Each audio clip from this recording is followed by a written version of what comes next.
Всем привет, меня зовут Оскар, с вами канал IT Вердикт, и в преддверии двух, на мой взгляд, интересных выпусков я хочу рассказать вам о двух пауэрбанках, с которыми я ездил на Игромир. Первое устройство называется Harper PB20000. Визуально пауэрбанк достаточно крупный, по размерам он почти идентичен с Redmi Note 5, только, конечно же, гораздо толще. Ну и это вполне логично, поскольку, как понятно из названия, он обладает емкостью 20 тысяч мАч. Выполнен он из пластика, но из-за своего приличного веса и очень хорошей сборки кажется, что он полностью металлический. Плюс к этому еще и материал холодит руку, и по периметру находится пластиковый бортик, выполненный под хром. На лицевой панели в верхней части расположен экран, показывающий информацию о том, насколько заряжен пауэрбанк и какой сейчас выходной ток. И на самом деле полезной будет информация именно о заряде самого пауэрбанка, поскольку к выходным значениям есть некоторые вопросы. На левой грани расположен micro-USB порт для зарядки самого пауэрбанка. Справа кнопка включения и выключения, а на верхнем торце располагаются три порта для зарядки ваших устройств. Ну и по характеристикам. Емкость пауэрбанка, напомню, 20 тысяч мАч.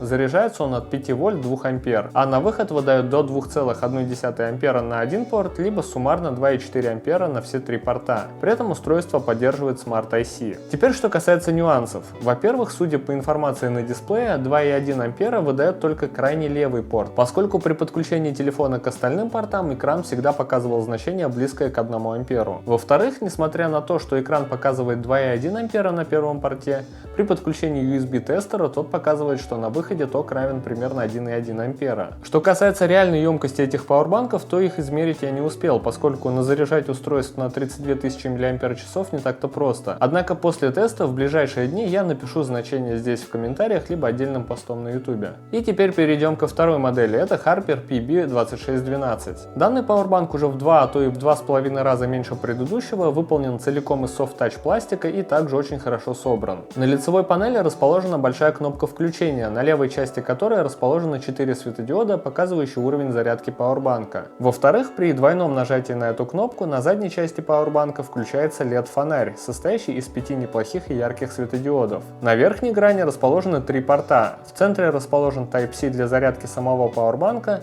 а по бокам 2 USB для зарядки устройств. Также дополнительный micro-USB для зарядки самого пауэрбанка располагается еще и на правой стороне устройства. Теперь по характеристикам. Емкость данного пауэрбанка хоть и меньше, но также приличная, это 12 тысяч мАч.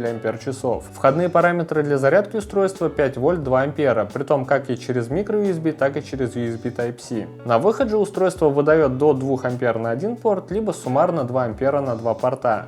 При этом также поддерживается Smart IC. Однако, как и в случае с предыдущей моделью, тестер показывает на обоих портах выход примерно в 1 ампер. Напомню, в комментариях либо в отдельном посте я еще отпишусь о реальных значениях этих аккумуляторов, а также попробую перепроверить значения на выходах портов с помощью другого тестера. Теперь, что касается личных впечатлений. Как я уже говорил, оба этих устройства я брал с собой на Игромир, естественно, предварительно зарядив, и в итоге второй из них я там даже не доставал из сумки, поскольку первый смог разрядить за 5 дней использования примерно до 46%. Разумеется, пользовался я им не всегда, однако подзаряжать и камеру, и телефон все же приходилось, поэтому в подобных поездках такая емкость устройства, конечно же, как нельзя кстати. Второй же пауэрбанк я использовал уже приехав обратно и даже придумал ему интересное применение, будь у него штативная резьба. Такой пауэрбанк можно было бы накрутить, например, как доп. Оборудование на стабилизатор. От него, соответственно, запитать и сам стабилизатор, и телефон, и плюс использовать его самого как внешнюю подсветку. Однако такой резьбы на нем, к сожалению, нет, и приходится использовать его лишь по назначению, поскольку лично мне фонарик так и не пригодился.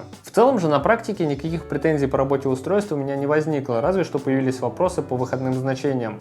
В остальном же вполне себе хорошие пауэрбанки, и стоят они 1600 и 1000 рублей соответственно. На этом все, спасибо за внимание, надеюсь, выпуск был для вас интересным, возможно полезным.